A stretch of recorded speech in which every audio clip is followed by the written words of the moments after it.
business is like a zoo. See, can I see my Heijaram? I did like I'm not having business success when you have a guarantee like that. Arun, as an example, like make Pasana Chatpanate, Man of Sana, Sahi Trampan, my Munum Protana, Thala never, the mysteries of Thala never. Although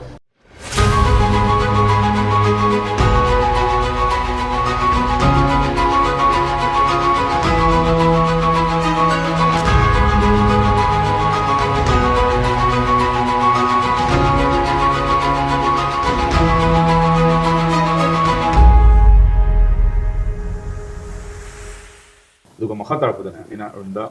Tanbam Sule. Arun Hugi can also absolutely. See video, Yang Yang Maniva, had him Promiamadum, Facebook, does don't Ura Maniva. Had see Hekaham Ubaga, Carino, Arun Ganta be rubber.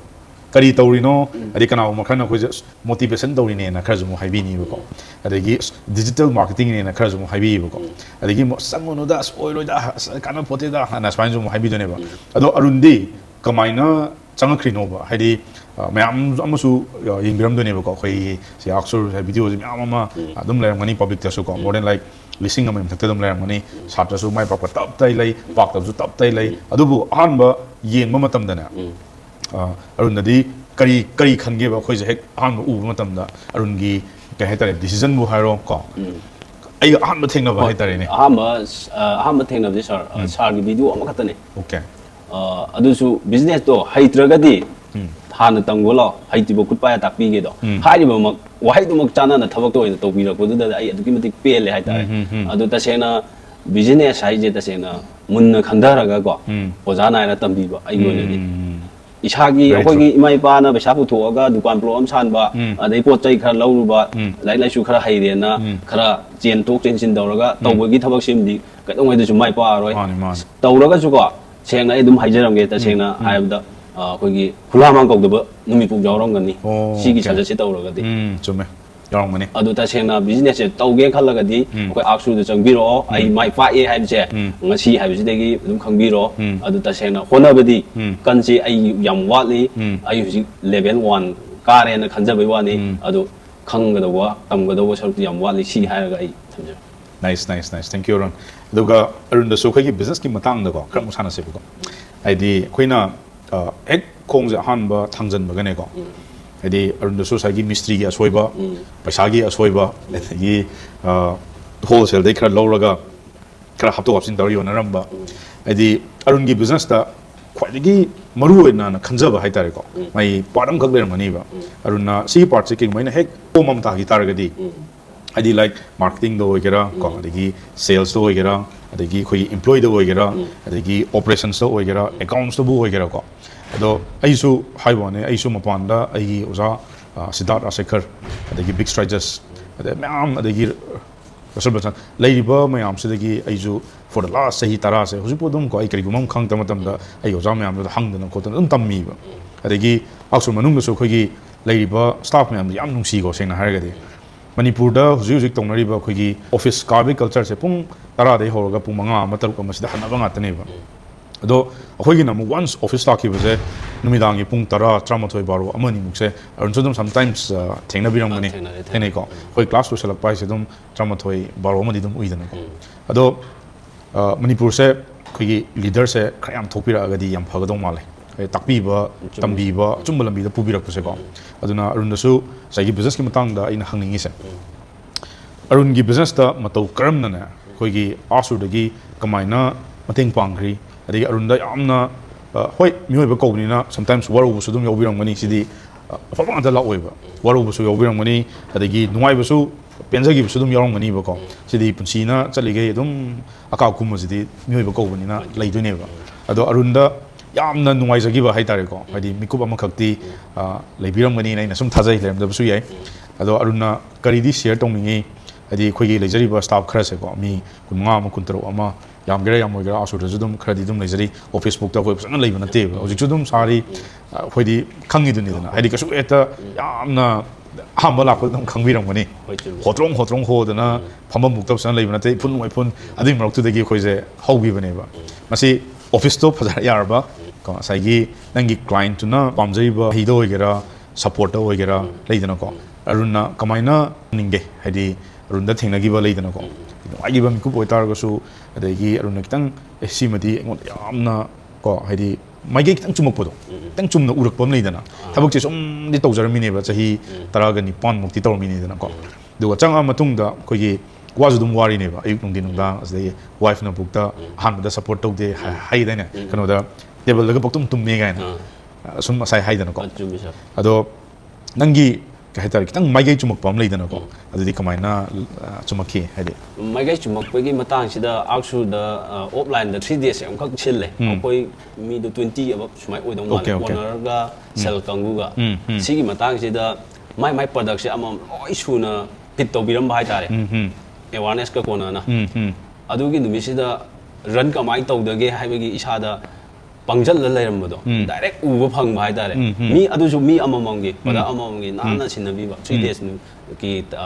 Event ꯇꯧꯈꯤꯕꯒꯤ ꯃꯇꯥꯡꯁꯤꯗ ꯑꯗꯨꯗ ꯑꯩꯁꯦ ꯈ꯭ꯋꯥꯏ ꯄꯦꯟꯖꯕ ꯑꯩꯅ ꯅꯍꯥꯟꯒꯩ ꯀꯩꯅꯣ ꯊꯤꯖꯔꯨꯕ ꯋꯥꯅ ꯍꯣꯠꯅꯖꯔꯨꯕꯗꯣ ꯉꯁꯤꯗꯤ ꯎꯕ ꯐꯪꯉꯦꯅꯀꯣ ꯑꯩ ꯇꯁꯦꯡꯅ ꯋꯥ ꯉꯥꯡꯕꯗ ꯊꯣꯛꯈꯤꯗꯦ ꯍꯥꯏꯇꯥꯔꯦ ꯍꯔꯥꯎꯃꯟꯈꯤꯗꯅꯀꯣ ꯑꯗꯨꯗꯗꯤ ꯑꯩ ꯇꯁꯦꯡꯅ ꯏꯃꯨꯡꯗ ꯀꯩꯗꯗꯤ ꯉꯥꯡꯕ ꯁꯛꯄ ꯑꯗꯨꯛꯀꯤ ꯃꯇꯤꯛ ꯇ꯭ꯔꯦꯟ ꯂꯩꯔꯦꯕ ꯀꯁꯇꯃꯔꯁꯦ ꯑꯗꯨꯛꯀꯤ ꯃꯇꯤꯛ ꯍꯦꯟꯅ ꯄꯣꯠ ꯑꯃ ꯁꯥꯔꯛꯄ 2 ꯁꯥꯔ ꯊꯥꯗꯣꯛꯍꯟꯈꯤꯅꯦꯕ ꯍꯧꯖꯤꯛ ꯂꯩꯕ ꯂꯦꯚꯦꯜꯁꯤꯗꯗꯤ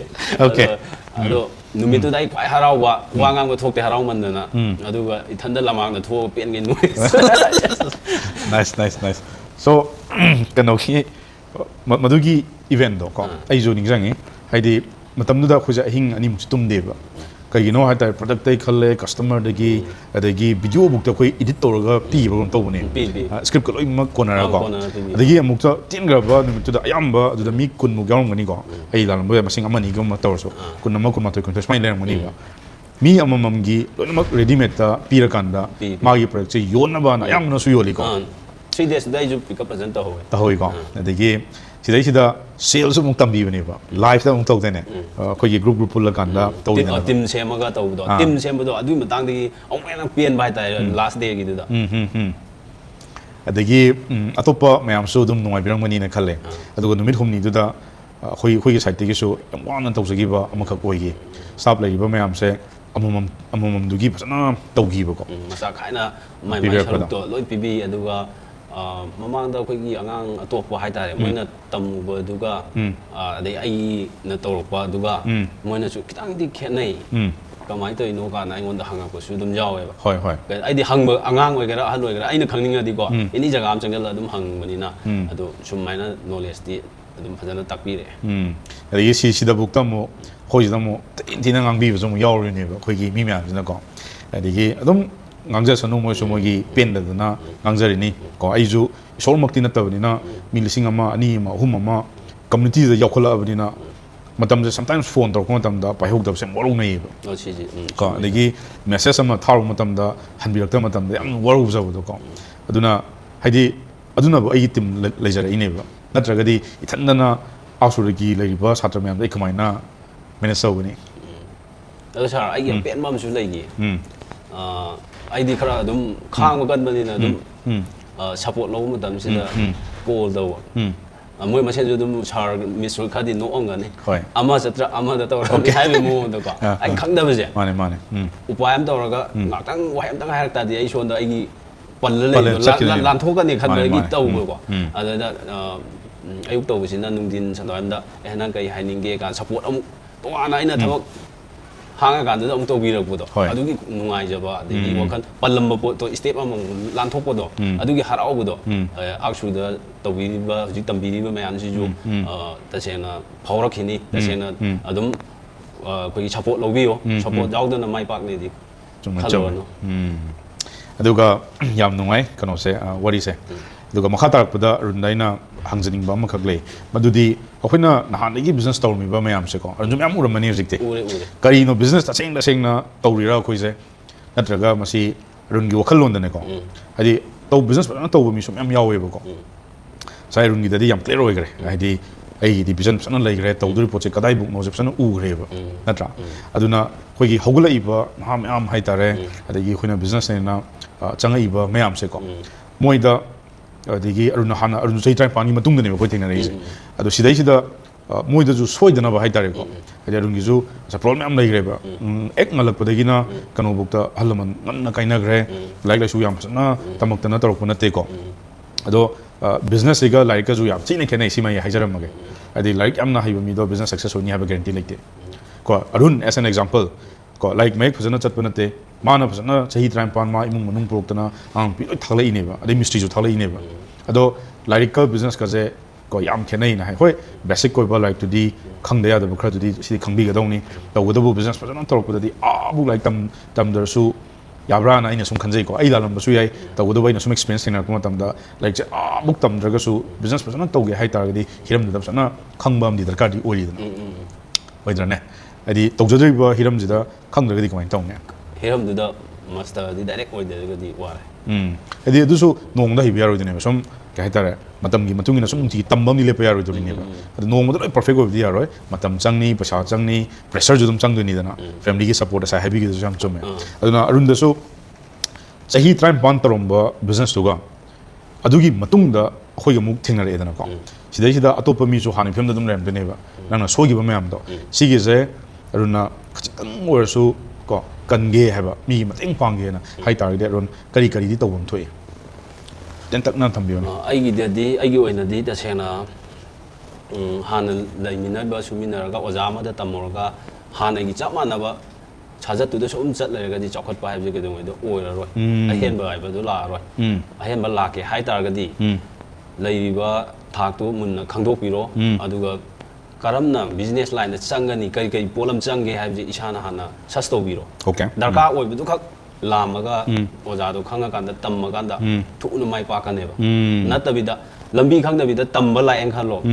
vision du jaw da mina dum le hora chung le hora ne ba isana sasto raga pam na chatra ga di lambi da mai pa ko oi roi mai pa na we da mak sa sana to biro church cham le re hiram du da adegi ai business to mutam da kai change hai ji ma akhang hai hana khara tana ra oja guru darkar le knowledge among tan biro du matung da ai kana da tam ma business mai pak to no hai ma ga target tu tham biro adu ai business e chawna target to ge hai ta di karamba vision adu ma tham biro adu ga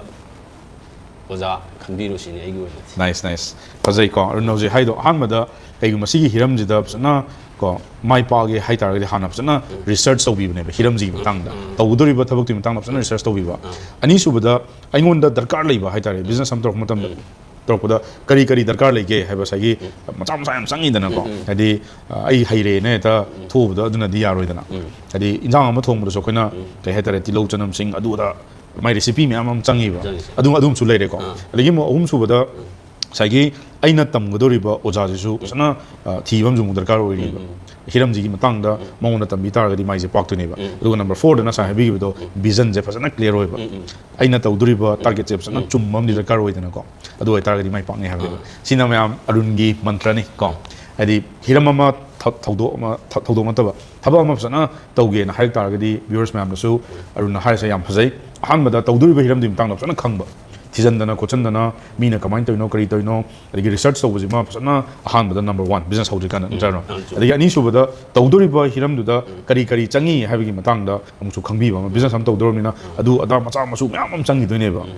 Nuga Umsu with the Asagi, Ozaguru, Nairagabs, and Tabak Viva. That's right. Duga last business Yaudagadi, business Masoy or Arun, thank you. Arun, heavy do Yamna to me. Arun, Makata Pudane. He tried Pani Wang the Hana business Tormado. So it's 18 years in the business in Tobirmida. Adomatamduda, Toramba, business ki mo Haitareko, mo moto Haitare. Adogo Huzignamo, Tam Matunda, business say, Karamba, Ntinium, the Bo Amada, Nang Torise. Hadi Hapitan, Hadi Nangahana, Tozeramba style Hadil Moneva. Adogo Huzignamo, Karamba Mong, the as a business owner in a car. Hadi Mapu Moina, founder Moina, proprietor Moina. Hadi Manipurda business di miam di tawbiram gani ko ta seng na moi se business na moi na business tu na moi bu tawbira na traga mano in business tawira ama di tawri ba business na ma bu taw ma ama na kai tawra business da sagi masai ro lo tawsan ba ma Arun gi di kamain tawbiram mi chahi time panda hana tawram ba ada sa ai dum telak na hajage ahmada ai isha customer nang na bisu adagi sana direct isamang na work to ba sujaba adagi mu finance ki da su pulap sucha laga ko chen ba customer complaint ni kana no thang adu su ai isa dum oi ba pulap mi na chaira juna pulap isa ma pulap ne adu project sina pura awon mom lak ba haita marketing ama lere sale yam lere adagi mathak ki ko gi teamwork ki jengjan bagi koi trekking hida ma lai re pull up se pull up teamwork se lai ra mina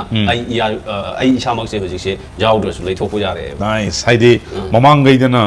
business to matam da hobudi loi buk se question se le pull up ai na roi subja laga wa ba ipum thit ba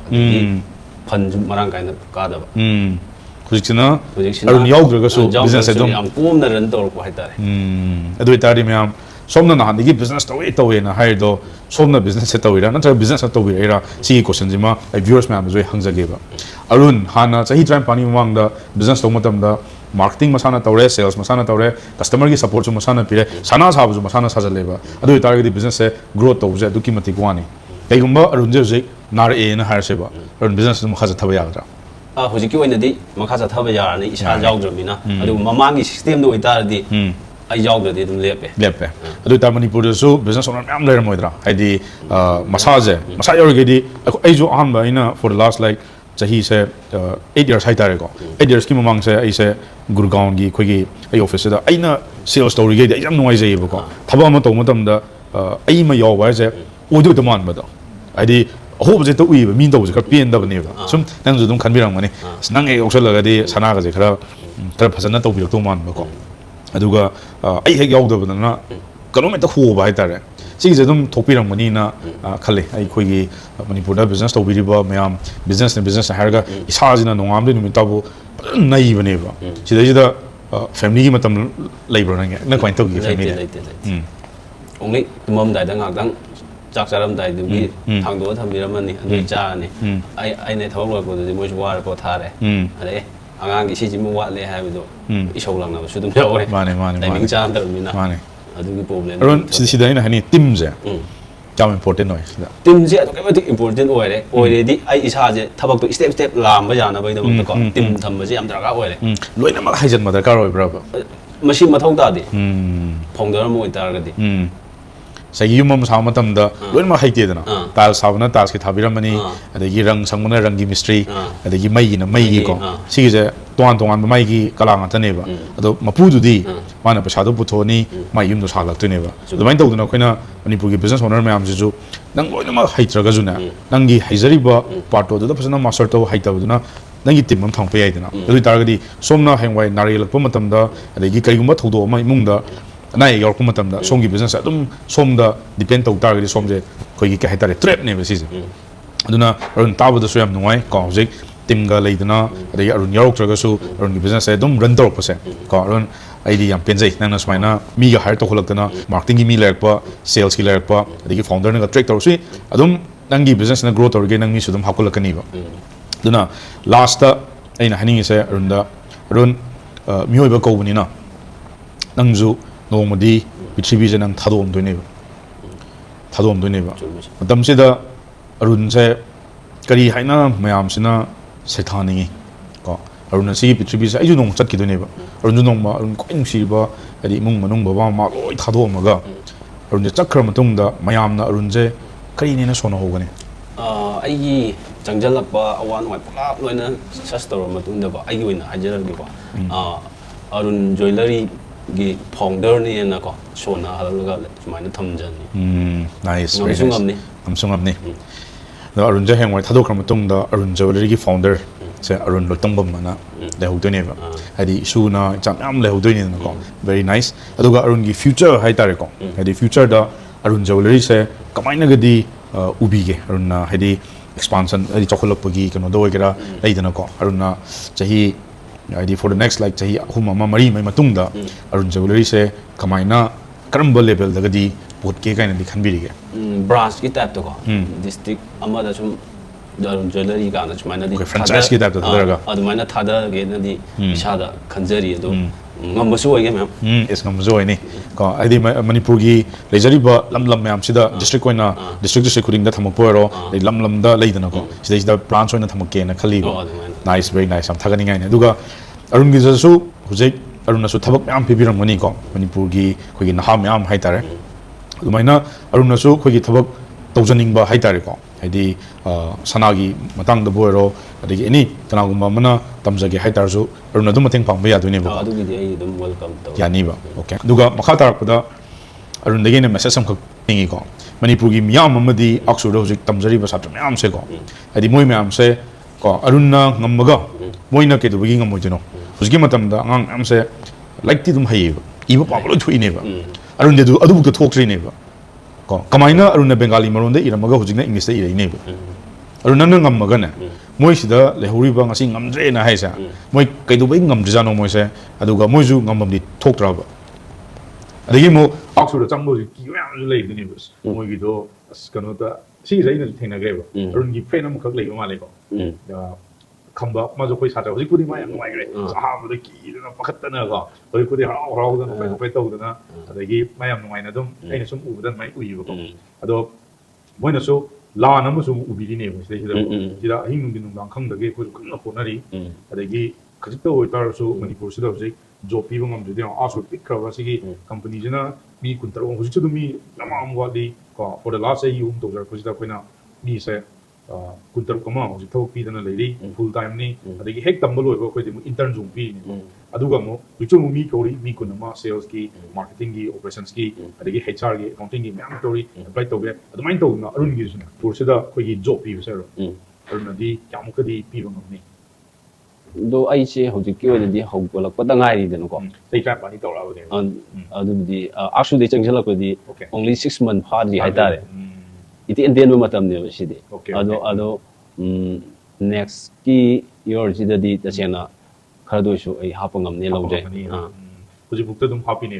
okay adu garun he ne su manipur myam gi sanada pab pibi da na adagi hek mina thijari ba pasa market chum pibi ba adagi khoi gi fraud adagi leidana ko adi arupa myam to salaga soi myam serun na sigi asu das mana rakpiraga podcast ka tawdana manipur myam da kitang moitar su adi kainta khangjaram da ba amana like su na mangal phangta ba amana sigi stage sida thabak tawbang ngam khalak ba amadi saigi vision yam sana clear oi gi bisa si ma arunda yam na mai pak ni na di haini tawdur thabak sa hana sana clear oi bisa aduna aruna su viewers da kai message piningi ko adi sida chang ni tar ga di solo heba ma adi moina soye ise kanai de ga man ge tang thambira mone viewers na moina soye ise ta seng ha ga di mai gi masa je nungai thok wa hana ai ba khoi gi ngak tang khang ga thabak chima oina ba tau ge na wakhan da polak ta ba nungai ba wakhan da ngak chatlu ba tamu ba adu da changa tam ma ba ni adu akoi kaisu oi roi ai tholak ba ni advice ong bisalak ba do haira chi thok ho ba yes adu ita di advice to thangna ba nong ta ne ba adu magi nungai thok ko duna tunggi punchi da dum tik chhoir ko adu ija jina tam ba chali je simba phom ni tam da di soira roi je ma pa na to ga sinna ga ko ithina ga tam da ga di ai gi mo ta di am ngai ni lowe ma pa na support to ga nam na ko kano to hon bi hai ta re manipur di business to je ma pa je ji matam da di support to ju khaju yawe ko khoi matam da di business to ge ha matam da pense kya ya kan de lo shalapda viewers ma amadi ngasi gi podcast bu ying bi ba khoi gi manipur gi myam da ko arun dei soina hangjani se arun nangsu chahi train pan se nangsu business store la e khoi ga nang thing ne se tha tarum mu khutang ngai ri bu ko sei sida manipur gi myam da khoi gi chamam na ga lei ri ba adi amana mi won gi pang da hanga ga masana pam ba pochina tau da vida mi na harage da chumdo man bam lei da na ko ado hogolei ba myam se soidana ba hai tare ko sana sabu da bo ro business lo da bo ro like tam da bo ro adi nahang na hogolei ba myam se da yam phajaba message sam khak pihaningi mana tawjari ba hiram da mai pake haitar di arun na ngasi smani le pei se ko ma su tamja da na khotna da ga di sunga eroi sima aduga koi ke haitare wa ba je khang ba kan ba ji jo khar darkar lei ai yoina haijaba da wa dra ga di kamta nungai roi na di haini dugo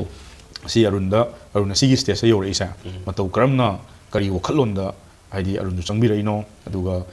hogolei ba myam da su kari message piningi punsi je soidana ba aina akshu da changjarak pa chi business ya mapung phana run do ba chi ji ma vision li uru ma tung da changjarak pa aduga aina hoji viewer myam da inclei ba na jing da vision ing ba message ti da sena mi amana injala ga decision lawraga chatpado si ji maiti na ba gi lambi am chauna lai ba lai si to bi ga no ba changjalo ma ta mangani di sen mangani imung gi thaja ba mangani ado pa isana pa ma ga di mo di chek na pa ba thabak tu oitar ga di jung gi halam su tan na biram ba si ji ai ka dai bok chat tu no changge ja ga dara support to bi ga dara jum dei su khra hek mateng do khang ga to ga ꯄꯨꯂꯞ ꯆꯠꯄ ꯑꯣꯏꯇꯥꯔꯒꯗꯤ ꯁꯣꯏꯗꯅ ꯄꯨꯂꯞ ꯃꯥꯏ ꯄꯥꯛꯀꯅꯤ ꯍꯥꯏꯕꯁꯤ ꯊꯝꯖꯩ Yes, aduga khoi income engineers mayam se moi se example ga pasha na heta uiba sai noi da jo hainai let's say for example khoi business setup ki noi na yauri pa si program se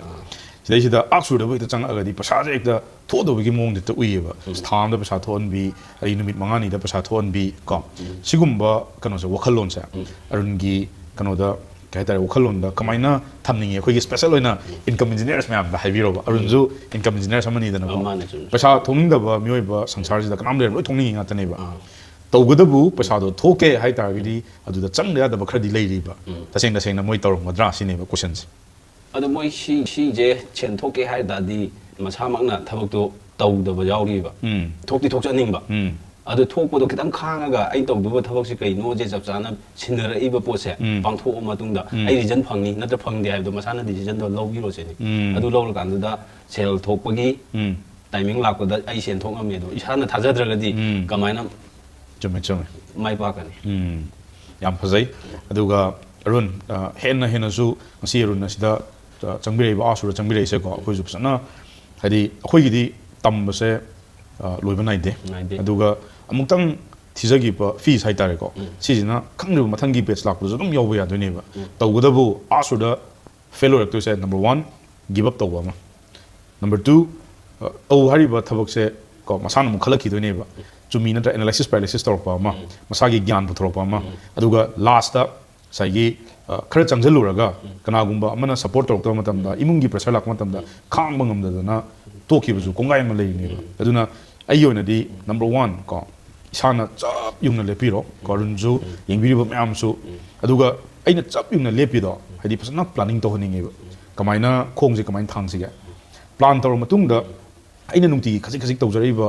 sagi thabuk se masi kadai buk changjal lage hajisu isana measure to bang darkar oeba kai maina si measure to tardi ai je kadai de leiri ge jai khangjar ani ba ai ngonda kari watli adige ai ngonda kari tawba mathok tai kari tamjan ba mathok tai si khanga agadi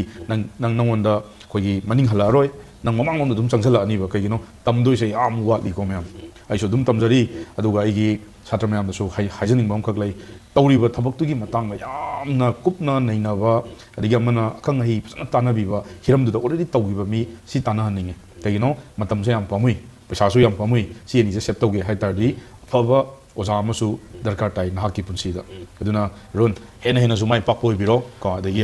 arun jewellery da mayamna arun jewellery da pau phobiro ko somgi sana saningba adigi somgi ichagi karigi ko nongonda phangba services mayam da adu som tang haibiramone ai gi da phangni se sana gi da dum phange chandi likungdi phange adagi kulu gi da kaina amana sibagi set adum ai ngonda laigani adum apamba design thara aga khoina adum makeup toroga adum saraga nangnaba adum pijage arun gi special offer gumade amta pining ro khoi gi viewers sing biriba myam se da ado kaina set sabde si da di adum pire phong haibdi nuai che mane pambiraga di arun gi khoi gi Facebook page su ai makha da hapcharam ge Instagram su hapcharam ge sidai sida message habira ko matam da arun gi team amadi arun samong na su dum hanjar kani aduga songi anything sana sabagi requirement oigera adigi rupa gi oigera adigi luhong khongdong bagi oigera adigi offer se khara ga su lai mani nai thajai khoi gi number 1 da making charges dum arun si dum khara ai matang gi hai tare adugi jenga dum tawjai aduda ai gi timing cha da ba laksal laga di ai ngamjade hai tare timing je kram kan da cha de hadi viewers ma'am di home je dum khara pam doi ne ba moi da kana ba khara pam doi ne ba timing je kram kan ge di khara yani huji ga dum yar bra si gi timing se na tra kram kan ge di yani next ha se sida khara ma di tawra ani atien ma matam do adu manung da chan bangai du di ngamjade okay yam thamoi sengna arun haijai se next month ta lakadori ba man hai tar ga di june gi tha da ko hadi khara special oi ba khara le ani arun jewellery gi aduga arun jewellery gi huji laifam sina kadai wai dana char ai che oinam mamang lekai okay nambol oinam hai do gi adu mamang lekai ni adu jum da kano plan tau ja bane ta sena okay nambol oinam lekai da arun jewellery ko phone number su dum hapcharam ge Facebook amdi Instagram du su adum chau toroga song ya pamba order lobi bi ani aduga arun hena su ngasi sumaina pham jidagi mathangi podcast aju sidigi hena choba ma achievement ama purga lakpiro aduga arun gi team amadi arun gi family ko ngasi ko bonu michidagi ko I wish you all the best in your future endeavors and I'm really looking forward to work with you ko nangi any khangdaba ama lekpa matamda tana khona dana tawraga hena chokotpa amadi manipur myam gi afaba ko khoina tawjari ba kharase myam gi seba tawbiba adi customer myam da yam kanahan ba adi customer myam da sagi da khurana na tawri myam ju khajik tawrsu khoina ko an bangam ba sijma arun aduga arun gi sai branch hoina hang ba haida aksu na ju sana mateng pangjage for the next 2-3 years ida arun jewellery gi branch hoi lam da branch hang dor phase siju khoi mateng pangjage matam da thank you sir thank you arun myam sini sigi khoi gi viewers myam da aina hajaning is som da technology gi skills like the ba id like chu hajarakta sumaina khando like du sorokpudine ko nang pamjari ba hiram du da haipetang hojan bibam darkar type so hodragadi kamaina no songi punsi je lenga toisibo kyam kuina som khala leibi gi doino khala leibi mhotane nong phadok su aksur manung da changbiro ko somna psa lektraga su free da mama leibani adagi ai gi challenge su dum leibani ko somnagi fees macha luptiraga sunday da dum yawbe yani sigumba loksing gyan amadi ko songi future da ko khajikta orzu khoina mateng pangjage na khuju thokcharakpani aduna yargadi khoigi manipur da leibiriba myam ko somna bu khalliba poto ai kitang thuna tohani khalla leibase matam su yam mangmani aduna having said that ko yengbiriba punamapu ko kurumjari thank you